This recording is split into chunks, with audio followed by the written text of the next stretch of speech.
নতুন বছর শুরুর আগেই নতুন করে নিজেদের শক্ত অবস্থানের জানান দিতে এবং শত্রুপক্ষকে কঠোরভাবে প্রতিহত করতে নতুন উদ্যোগ গ্রহণ করতে চলেছে উত্তর কোরিয়া। জানা গেছে, গত সপ্তাহে উত্তর কোরিয়ার ক্ষমতাসীন দলের একটি মূল নীতি নির্ধারণী বৈঠক করেছেন দেশটির সর্বোচ্চ নেতা কিম জং উন। দল ও সরকারি কর্মকর্তাদের উক্ত বৈঠকে দেশের নিরাপত্তা ও জাতীয় স্বার্থে যুক্তরাষ্ট্রকে প্রতিহত করতে সবচেয়ে কঠিন কৌশল চালু করার সিদ্ধান্ত নেওয়া হয়েছে। যুক্তরাষ্ট্রের নতুন প্রেসিডেন্ট হিসেবে ডোনাল্ড ট্রাম্পের দায়িত্ব গ্রহণের প্রায় এক মাস আগেই দেশটির রাষ্ট্রীয় সংবাদ মাধ্যম KCNA 29 ডিসেম্বর রবিবার এ খবর জানিয়েছে। ব্রিটিশ বার্তা সংস্থা রয়টার্স এই খবরটি প্রকাশ করেছে। তবে ঠিক কী ধরনের কৌশল নেওয়া হচ্ছে নিরাপত্তা প্রতিবেদনে বিস্তারিত কিছুই জানানো হয়নি। KCNA এর প্রতিবেদনে বলা হয়, যুক্তরাষ্ট্র ও জাপানের মধ্যকার জোট একটি পারমাণবিক সামরিক জোটে প্রসারিত হয়েছে এবং যুক্তরাষ্ট্রের জন্য দক্ষিণ কোরিয়া হয়ে উঠেছে একটি কমিউনিস্ট বিরোধী ঘাঁটি। প্রতিবেদনটিতে আরও বলা হয়, এই বাস্তবতা এটি স্পষ্টভাবে দেখাচ্ছে আমাদের ঠিক কোন দিকে অগ্রসর হওয়া উচিত এবং আমাদের কি ও কিভাবে করা উচিত। উল্লেখ্য যে ট্রাম্প পুনরায় হোয়াইট হাউসের দায়িত্বে ফিরে আসায় উত্তর কোরিয়ার সঙ্গে উচ্চ পর্যায়ের কূটনীতির সম্ভাবনা তৈরি হয়েছে। তবে ক্ষমতার প্রথম মেয়াদে ট্রাম্প উত্তর কোরিয়ার পরমাণু কর্মসূচি নিয়ে আলোচনার জন্য মোট 3 বার কিমের সঙ্গে সাক্ষাৎ করেছিলেন। তবে বিশেষজ্ঞরা বলছেন, কিম ট্রাম্পের মধ্যে শীর্ষ বৈঠক খুব তাড়াতাড়ি শুরু হওয়ার সম্ভাবনা কম। বরং ট্রাম্প ইউক্রেন ও মধ্যপ্রাচ্যের সংঘাতের দিকেই শুরুতে মনোনিবেশ করবেন। তাছাড়া ইউক্রেনের বিরুদ্ধে যুদ্ধে রাশিয়ার প্রতি উত্তর কোরিয়ার সমর্থন ট্রাম্পের কূটনৈতিক যোগাযোগ পুনরায় শুরুর জন্য একটি চ্যালেঞ্জ হিসেবেই দেখছেন বিশেষজ্ঞরা। এদিকে 23 থেকে 27 ডিসেম্বরের উক্ত বৈঠকে চলতি বছরের শুরুর দিকে দেশটিতে হাওয়া বন্যার মোকাবিলা নিয়েও পর্যালোচনা করা হয়েছে। এছাড়া বৈঠকে বন্ধু ভাবাপন্ন দেশগুলোর সঙ্গে সম্পর্ক উন্নীত করার প্রতিশ্রুতিও দিয়েছে দেশটি। বৈঠক চলাকালীন সময়ে কিম দেশের যুদ্ধ প্রতিরোধকে শক্তিশালী করতে প্রতিরক্ষা বিজ্ঞান ও প্রযুক্তিতে অগ্রগতির আহ্বান জানান এবং উত্তর কোরিয়ার সৈন্যদের মানসিক দৃঢ়তা বাড়ানোর প্রয়োজনীয়তার উপর জোর দিয়েছেন। উত্তর কোরিয়ার এই ধরনের সভাগুলো প্রায়ই কয়েকদিন স্থায়ী হয় এবং সাম্প্রতিক বছরগুলোতে এসব বৈঠকে দেশের মূল নীতি ঘোষণা করা হয়েছে।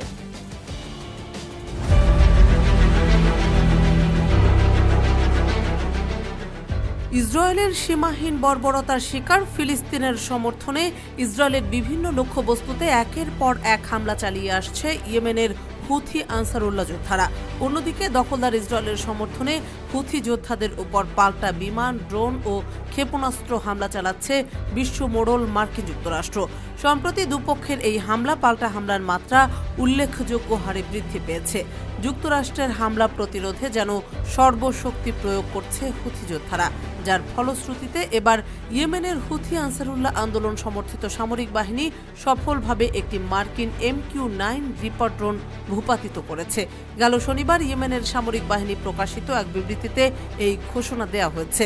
বিবৃতিতে বলা হয়, মার্কিন ড্রোনটি ইয়েমেনের মধ্যাঞ্চলীয় আল বাইদা প্রদেশের আকাশে শত্রুতামূলক মিশন পরিচালনা করছিল। এ সময় ইয়েমেনের সামরিক বাহিনী তাদের আকাশ প্রতিরক্ষা ব্যবস্থা ব্যবহার করে দেশীয় প্রযুক্তিতে তৈরি ভূমি থেকে আকাশে নিক্ষেপযোগ্য ক্ষেপণাস্ত্র দিয়ে ড্রোনটি ভূপাতিত করে। এ প্রসঙ্গে ইয়েমেনি শক্তিশালী সশস্ত্র বাহিনীর মুখপাত্র ইয়াহিয়া সারি বলেছেন, গাজার সমর্থনে ইয়েমেনিদের ফাতাহ মৌয়াদের যুদ্ধ এবং পবিত্র জিহাদ শুরুর পর ইয়েমেনের বিমান প্রতিরক্ষা ব্যবস্থা এ নিয়ে 13তম মার্কিন ড্রোন গুলি করে ভূপাতিত করেছে। ইসরায়েলের বিরুদ্ধে অভিযান শুরু করার পর থেকে এ পর্যন্ত ইয়েমেনের সামরিক বাহিনী 13টি মার্কিন MQ-9 রিপার ড্রোন ভূপাতিত করল। $3 কোটি মূল্যের এই ড্রোন 50,000 ফুট উচ্চতায় একটানা 24 ঘন্টা উঠতে পারে। কয়েক বছর ধরে মার্কিন সামরিক বাহিনী এবং কেন্দ্রীয় গোয়েন্দা সংস্থা CIA ইয়েমেনের উপর এই ড্রোন পরিচালনা করে আসছে।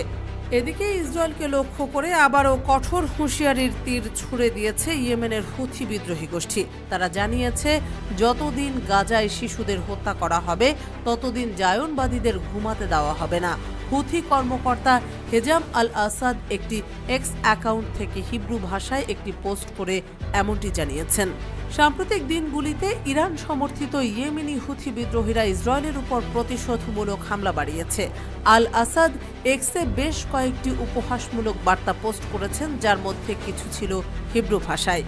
গত 2 সপ্তাহ ধরে ইয়েমেন থেকে ছোড়া ক্ষেপণাস্ত্র ও ড্রোনের মাধ্যমে মধ্যরাতে লাখ লাখ ইসরায়েলিকে আশ্রয়ের জন্য পাঠানো হয়েছে। হুথিদের এই নতুন হুঁশিয়ারি আতঙ্ক তৈরি করেছে ইসরায়েলি নাগরিকদের মাঝে।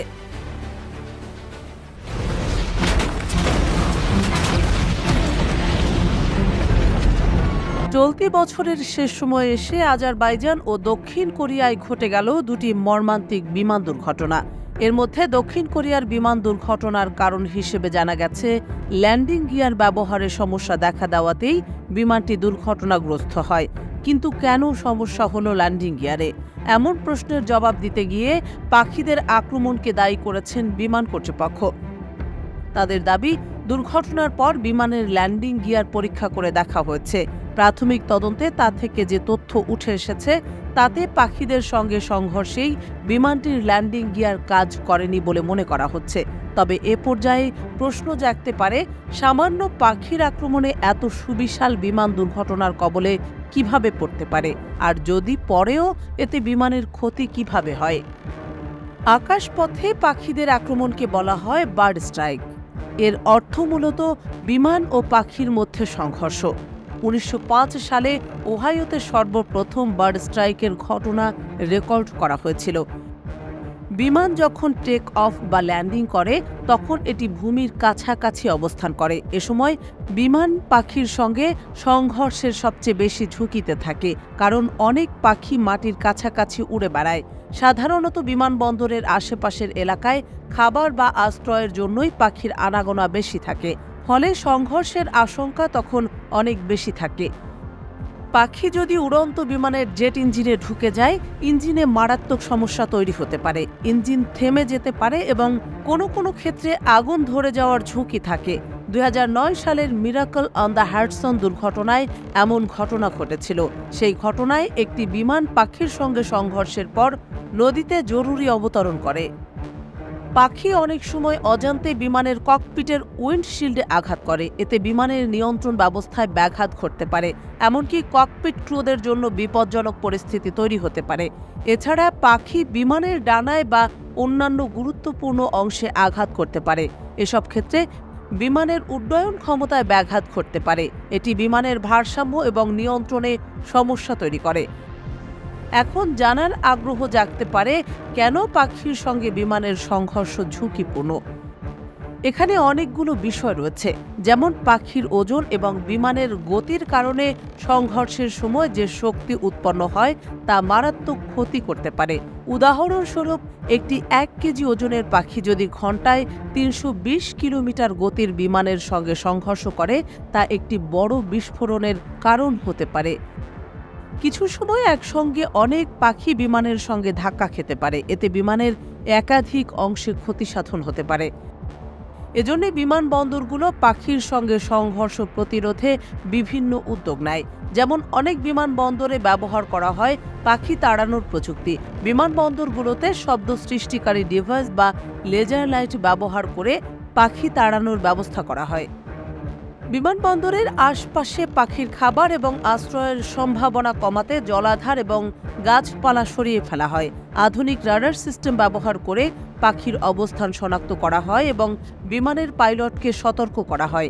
এছাড়া বিমানবন্দরের আশপাশে এমন অবস্থা তৈরি করা হয় যাতে পাখি সহজে সেখানে আকৃষ্ট না হয়।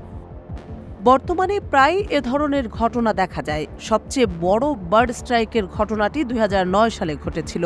সে সময় ইউএস এয়ারওয়েজের একটি বিমান নিউ ইয়র্কের লাগার্ডিয়া এয়ারপোর্ট থেকে উড্ডয়নের পরপরই এটির সামনে এক ঝাঁক পাখি এসে পড়ে। বহু পাখি বিমানের ইঞ্জিনের মধ্যে ঢুকে পড়ায় দুটি ইঞ্জিনই বিকল হয়ে যায়। তখন বাধ্য হয়ে পাইলট বিমানটিকে কোনো রকমে হাডসন নদীতে অবতরণ করান। 2008 সাল থেকে 2017 সাল পর্যন্ত অস্ট্রেলিয়ান ট্রান্সপোর্ট সেফটি বোর্ড 16,626টি বার্ড স্ট্রাইকের ঘটনা রেকর্ড করেছে। অন্যদিকে ফেডারেল এভিয়েশন অ্যাডমিনিস্ট্রেশনের তথ্য অনুযায়ী যুক্তরাষ্ট্রে কেবল 2022 সালেই 17,200 বার্ড স্ট্রাইকের ঘটনা ঘটেছে। আর একটি পরিসংখ্যান অনুযায়ী 1988 সাল থেকে বার্ড স্ট্রাইকের কারণে বিশ্বব্যাপী 226 জনের মৃত্যু হয়েছে এবং 250টি বিমান ধ্বংস হয়েছে। পাখির সঙ্গে বিমানের সংঘর্ষ বিমান চলাচলের একটি গুরুতর চ্যালেঞ্জ। তবে আধুনিক প্রযুক্তি এবং কার্যকর ব্যবস্থার মাধ্যমে এই সমস্যাকে অনেকটাই নিয়ন্ত্রণ করা সম্ভব। গবেষণা ও উন্নয়নের ফলে এখন বিমানবন্দরগুলো আরও নিরাপদ হচ্ছে এবং পাইলটরা এই ধরনের পরিস্থিতি মোকাবিলায় দক্ষ হচ্ছে।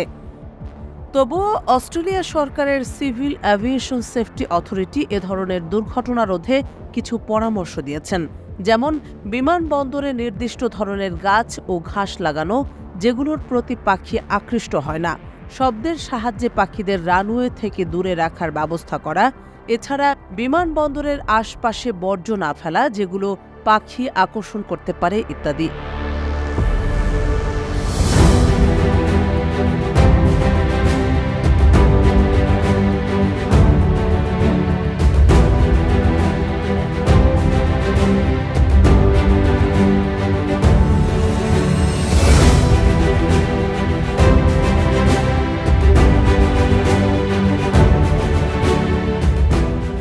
অন্তিম প্রহর গুনছে 2024 সাল।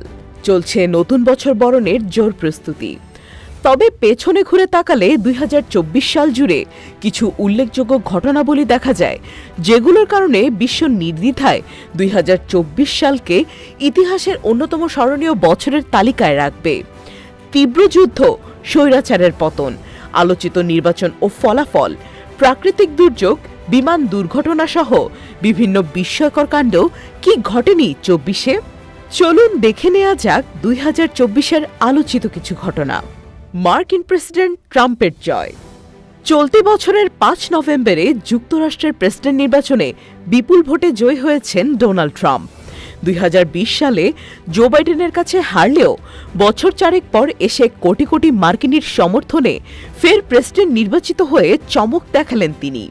যুক্তরাষ্ট্রের রাজনীতির ইতিহাসে নিশ্চিতভাবেই এটি সবচেয়ে নাটকীয় প্রত্যাবর্তন। তার এই ফিরে আসা মার্কিন রাজনীতিতে তো বটেই, বৈশ্বিক রাজনীতিতেও গভীর প্রভাব ফেলবে বলে মনে করছেন বিশ্লেষকরা। সিরিয়ায় বাশার আল আসাদের পতন। 27 নভেম্বর সিরিয়ার গৃহযুদ্ধ ভয়ঙ্কর রূপ নেয়। আল কায়দার শাখা সংগঠন হায়াত তাহরির আল শাম HTS এর নেতৃত্বে আলেপ্পো দখল করে নেয়ার ঘোষণা করে বিদ্রোহীরা। এরপর দেশটির গুরুত্বপূর্ণ শহর দখল করার পর 8 ডিসেম্বর রাজধানী দামেস্কে পৌঁছায় বিদ্রোহীরা।